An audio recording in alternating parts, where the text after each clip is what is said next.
क्या हो अगर मैं आपसे कहूं कि भारत में एक ऐसा मंदिर है जहां पत्थर से बनी भगवान की मूर्ति को सच में पसीना आता है। यह मूर्ति जिसके सिर पर लगे बाल असली माने जाते हैं, रेशमी और मुलायम हैं और कभी उलझते नहीं। यहाँ के गर्भगृह की खामोशी में अगर आप ध्यान से सुने तो आज भी समंदर की लहरों की गूंज सुनाई देती है। यह एक वास्तविकता है जहाँ आस्था और चमत्कार का मिलन होता है। यह एक ऐसा धाम है जहाँ विज्ञान के नियम भी सिर झुका देते हैं और विश्वास की एक नई दुनिया आकार लेती है। आज हम आपको एक लंबे सफर पर ले चलेंगे जो हमें लगभग 1700 साल पीछे ले जाएगा। हम जानेंगे आंध्र प्रदेश की तिरुमाला पहाड़ियों पर बसे श्री वेंकटेश्वर स्वामी मंदिर यानी तिरुपति बालाजी के गौरवशाली इतिहास और उन अनसुने रहस्यों के बारे में जो आज भी दुनिया को हैरान करते हैं। इसलिए हमारे साथ बने रहिए क्योंकि आज आप जो जानने वाले हैं वो आपके होश उड़ा देगा। भारत के दक्षिणी राज्य आंध्र प्रदेश के चित्तूर जिले में पूर्वी घाट की गोद में 7 भव्य पहाड़ियां खड़ी हैं जिन्हें शेषाचलम पर्वत श्रृंखला के नाम से जाना जाता है। पौराणिक कथाओं के अनुसार ये 7 चोटियां भगवान विष्णु के शेषनाग के 7 फनों का प्रतीक है और इन्हीं में से 7वीं चोटी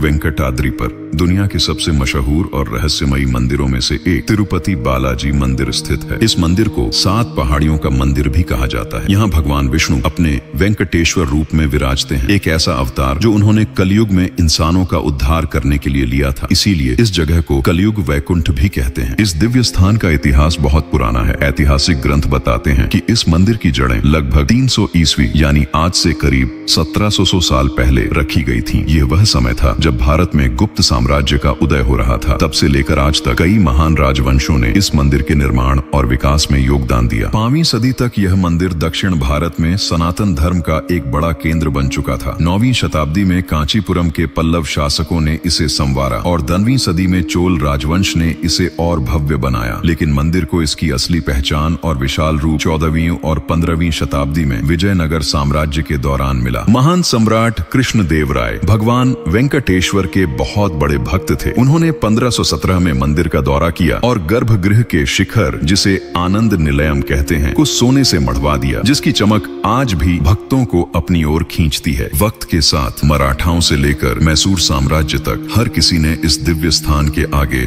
सिर झुकाया और इसकी देखरेख में योगदान दिया। अंत में 1933 में मंदिर के बेहतर प्रबंधन के लिए तिरुमाला तिरुपति देवस्थानम TTD नाम का एक स्वतंत्र ट्रस्ट बनाया गया जो आज भी इस विशाल मंदिर को चलाता है। इस मंदिर का इतिहास केवल राजाओं और साम्राज्यों का नहीं है। असली इतिहास उन पौराणिक कहानियों में छिपा है जो इसके अस्तित्व का कारण है। इनमें से एक महत्वपूर्ण कहानी भगवान विष्णु और देवी लक्ष्मी के बीच हुए एक अलगाव से जुड़ी है। यह कहानी भगवान को बैकुंठ छोड़कर धरती पर आने के लिए मजबूर कर देती है। कहानी एक महान यज्ञ से शुरू होती है। प्राचीन काल में आर्षि मुनि इस उलझन में थे कि इस बड़े यज्ञ का फल त्रिदेवों ब्रह्मा, विष्णु और महेश में से किसे दिया जाए। इस सवाल का समाधान खोजने की जिम्मेदारी महर्षि भृगु को दी गई जो अपने गुस्से और तपस्या के लिए प्रसिद्ध थे। महर्षि भृगु सबसे पहले ब्रह्मदेव के पास गए। वहाँ ब्रह्मा अपनी सभा में व्यस्त थे और उन्होंने भृगु अर्षि पर ध्यान नहीं दिया। इस अपमान से नाराज होकर भृगु अर्षि ने उन्हें श्राप दिया कि धरती पर कभी उनकी पूजा नहीं होगी और वे कैलाश पर्वत चले गए। कैलाश पहुंचकर उन्होंने देखा कि भगवान शिव अपनी पत्नी देवी पार्वती के साथ नृत्य में मग्न थे। उन्होंने भी अर्षि के आने पर ध्यान नहीं दिया। भृगु अर्षि का गुस्सा और बढ़ गया और उन्होंने शिव जी को भी श्राप दे दिया कि अब से उनकी पूजा लिंग के रूप में होगी। आखिर में महर्षि भृगु भगवान विष्णु की परीक्षा लेने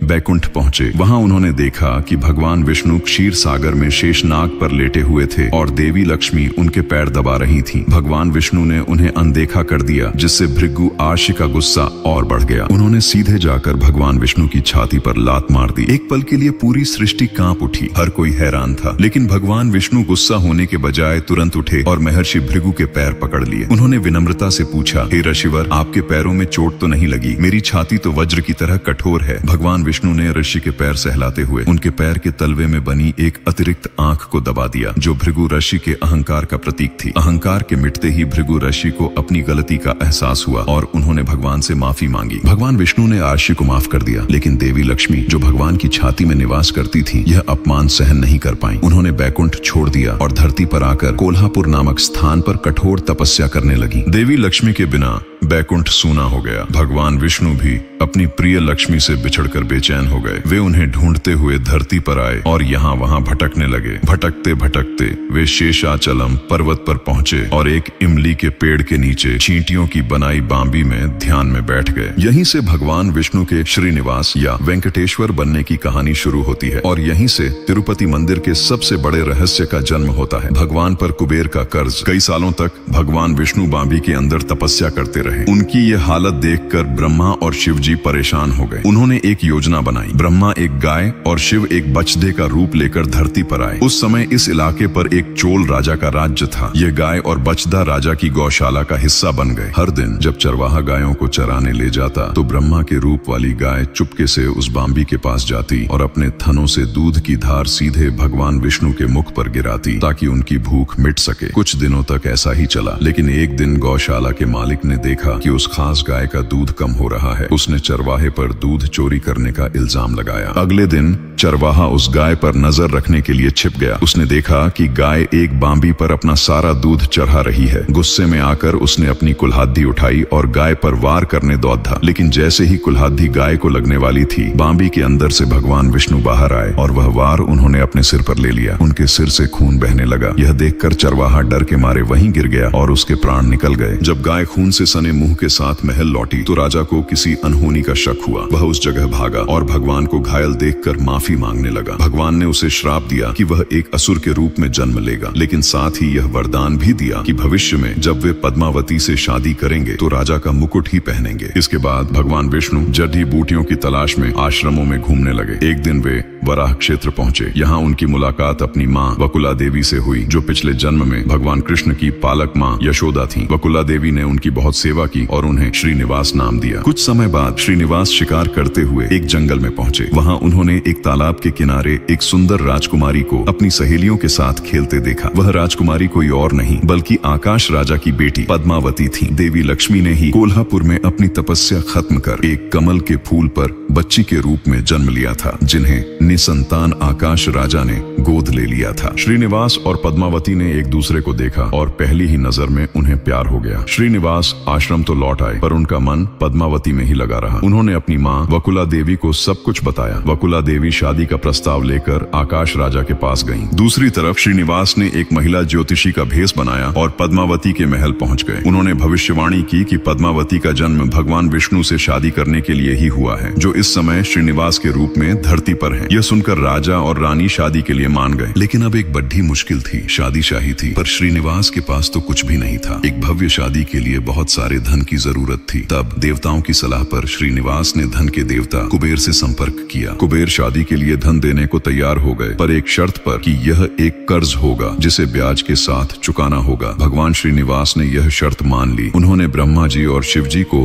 गवाह मानकर एक वचन पत्र पर दस्तखत किए, जिसमें लिखा था कि वे कलयुग के अंत तक इस कर्ज को पूरी तरह चुका देंगे। कुबेर से मिले उस विशाल धन से श्रीनिवास और पद्मावती की शादी बहुत धूमधाम से हुई। शादी के बाद भगवान श्रीनिवास अपनी पत्नी पद्मावती और देवी लक्ष्मी के साथ तिरुमाला की पहाड़ियों पर एक पत्थर की मूर्ति के रूप में बस गए, ताकि वे कलयुग में अपने भक्तों का उद्धार कर सकें और अपना कर्ज चुका सकें। यहीं से वह मान्यता शुरू हुई जो आज भी तिरुपति मंदिर की पहचान है। माना जाता है कि जब भी कोई भक्त मंदिर की हुंडी में सोना, पैसा या कोई चीज दान करता है तो वह भगवान वेंकटेश्वर को कुबेर का कर्ज चुकाने में मदद कर रहा होता है। यही वजह है कि भक्त पूरी श्रद्धा से दान करते हैं और इसी कारण से तिरुपति बालाजी मंदिर दुनिया के सबसे अमीर मंदिरों में से एक है। यह तो थी भगवान के धरती पर आने और उनके कर्ज की कहानी, लेकिन इस मंदिर की दीवारों में और भी गहरे रहस्य हैं। ऐसे रहस्य जो आज भी विज्ञान और तर्क को चुनौती देते हैं। अब हम आपको उन रहस्यों के बारे में बताने जा रहे हैं जो इस मंदिर को अनोखा और चमत्कारी बनाते हैं। ये रहस्य भगवान वेंकटेश्वर की मुख्य मूर्ति से जुड़े हैं। एक ऐसी मूर्ति जिसे स्वयंभू माना जाता है, यानी जो धरती से खुद प्रकट हुई है। भक्तों का मानना है कि यह पत्थर की मूर्ति नहीं बल्कि स्वयं जीवित भगवान है। इसके पीछे कई वजहें हैं जिन्हें सुनकर आप भी सोचने पर मजबूर हो जाएंगे। सबसे पहला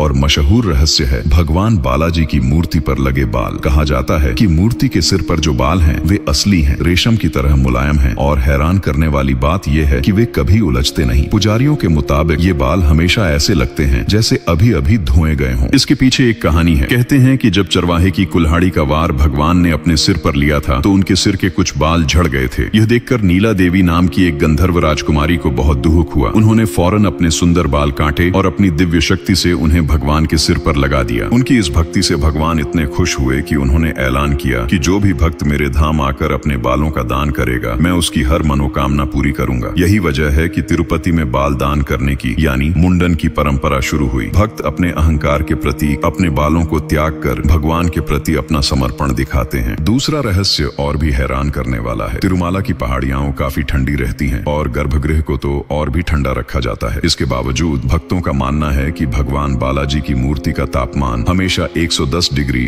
फ़ारेनहाइट लगभग 43 डिग्री सेल्सियस बना रहता है। इतना ही नहीं, हर सुबह भगवान के अभिषेकम यानी पवित्र स्नान के बाद मूर्ति की सतह पर पसीने की छोटी छोटी बूंदें दिखाई देने की बात कही जाती है। पुजारी एक खास रेशमी कपड़े से इस पसीने को पोंछते हैं। यह घटना हर दिन होने का दावा किया जाता है, जिसका कोई वैज्ञानिक कारण नहीं मिलता। भक्त मानते हैं कि यह इस बात का सबूत है कि भगवान जीवित हैं। शायद सबसे अविश्वसनीय रहस्य वह है जिसे लेकर कई भक्त अपना अनुभव बताते हैं। मान्यता है कि अगर आप भगवान बालाजी की मूर्ति की पीठ पर कान लगाएं तो आपको हल्की हल्की पर साफ तौर पर समुद्र की लहरों के गरजने की आवाज सुनाई देगी। यह बहुत रहस्यमयी है क्योंकि तिरुमाला के आसपास सैकड़ों किलोमीटर तक कोई समुद्र नहीं है। यह आवाज कहां से आती है, इसका कोई तार्किक जवाब नहीं है। पौराणिक मान्यताएं कहती हैं कि यह आवाज सीधे वैकुंठ के क्षीर सागर से आती है। इसके अलावा यह भी कहा जाता है कि मूर्ति की पीठ हमेशा नम रहती है। पुजारी इसे बार बार सुखाते हैं, लेकिन यह रहस्यमयी तरीके से फिर गीली हो जाती है। यह नमी और समुद्र की आवाज दोनों मिलकर एक ऐसा रहस्य रचते हैं जो आस्था का विषय है। चलिए अब अपनी यात्रा को और आगे बढ़ाते हैं और तिरुपति मंदिर के कुछ और गहरे रहस्यों को जानते हैं। गर्भगृह में भगवान की मूर्ति के सामने कुछ दिए हमेशा जलते रहते हैं। इन्हें अखंड दीपक कहा जाता है। सबसे बड़ा रहस्य यह है कि ये दिए पहली बार कब और किसने जलाए थे, यह कोई नहीं जानता। मान्यता है कि ये सदियों से बिना बुझे लगातार जल रहे हैं। यह अखंड ज्योति भगवान की शाश्वत ऊर्जा का प्रतीक मानी जाती है। भगवान बालाजी की पूजा में इस्तेमाल होने वाली हर चीज खास होती है। फूल, माला,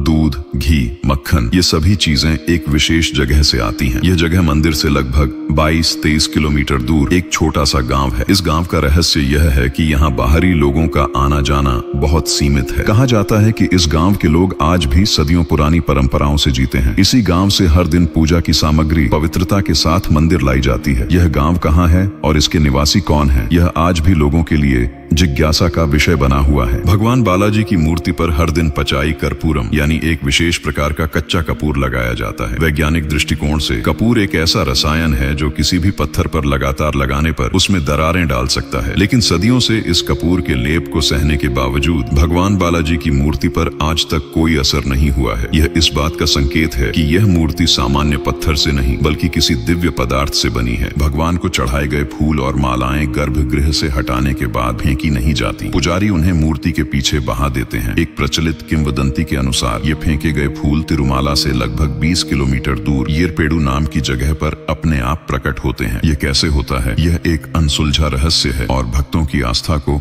और गहरा करता है। जब आप गर्भगृह में दर्शन के लिए जाते हैं तो भगवान वेंकटेश्वर की विशाल मूर्ति आपको बिल्कुल बीच में खड़ी दिखती है, लेकिन जैसे ही आप दर्शन करके बाहर आते हैं आपको वही मूर्ति दाईं ओर खड़ी हुई महसूस होती है। यह एक ऑप्टिकल इफेक्ट है या वास्तुशिल्प का कोई रहस्य, यह कहना मुश्किल है, लेकिन यह अनुभव लगभग हर भक्त को होता है। तिरुपति बालाजी के रहस्य सिर्फ चमत्कारों तक ही सीमित नहीं है। यहाँ की हर परंपरा के पीछे एक गहरी कहानी छिपी हुई है। अगर आप मूर्ति को ध्यान से देखें तो आपको भगवान की ठोड़ी पर एक छोटा सा निशान दिखाई देगा। कहा जाता है कि एक बार मंदिर के भक्त अनंताल बार बगीचे में काम कर रहे थे, तभी भगवान बालक के रूप में उनकी मदद करने लगे। खेल खेल में अनंतालवार की छड़ी बालक रूपी भगवान की ठोड़ी पर लग गई और खून बहने लगा। अपनी गलती का एहसास होने पर अनंतालवार ने तुरंत घाव पर चंदन का लेप लगाया। उसी दिन से भगवान की ठोड़ी पर लगे उस घाव के निशान पर हर शुक्रवार को चंदन का लेप लगाया जाता है। भगवान बालाजी के श्रृंगार की एक और अनोखी परंपरा है। हर दिन भगवान की मूर्ति को नीचे धोती और ऊपर साड़ी पहनाई जाती है। यह इस मान्यता का प्रतीक है कि भगवान वेंकटेश्वर में स्वयं देवी लक्ष्मी भी समाहित है। यह परंपरा पुरुष और स्त्री ऊर्जा के संतुलन और भगवान विष्णु और देवी लक्ष्मी के एक अटूट रूप का प्रतीक है। तिरुपति बालाजी मंदिर केवल ईंट और पत्थर का ढांचा नहीं है, यह आस्था, इतिहास और रहस्यों का एक जीवंत संगम है। यहाँ हर दिन लाखों लोग अपनी परेशानियां लेकर आते हैं और गहरी शांति के साथ लौटते हैं। यहाँ की जीवित मानी जाने वाली मूर्ति, जिस पर पसीना आने का दावा किया जाता है, वो अखंड दीपक जो सदियों से जल रहा माना जाता है। मूर्ति के पीछे से आती समुद्र की लहरों की कथित आवाज और भगवान पर वो दिव्य कर्ज जिसे चुकाने के लिए भक्त अपना सब कुछ दान कर देते हैं। ये सब मिलकर तिरुपति को सिर्फ एक मंदिर नहीं बल्कि एक अनुभव बनाते हैं। एक ऐसा अनुभव जो हमें याद दिलाता है कि इस दुनिया में बहुत कुछ ऐसा है जो हमारी समझ और विज्ञान की पहुंच से परे है। यह सिर्फ एक मंदिर नहीं बल्कि भगवान की दिव्यता का जीवंत प्रमाण है, जो कलयुग में भी अपने भक्तों के साथ हैं और उनकी हर पुकार सुनते हैं। आपको तिरुपति बालाजी मंदिर की यह यात्रा कैसी लगी? क्या आप कभी इस दिव्य धाम गए हैं? अपने अनुभव हमारे साथ कमेंट्स में जरूर शेयर करें। अगर यह वीडियो आपको पसंद आया हो तो इसे अपने परिवार और दोस्तों के साथ शेयर करें और हमारे चैनल माय एंड डिटेल्स को सब्सक्राइब करना न भूलें, ताकि हम आपके लिए ऐसे ही और भी गहरे रहस्य लेकर आ सकें।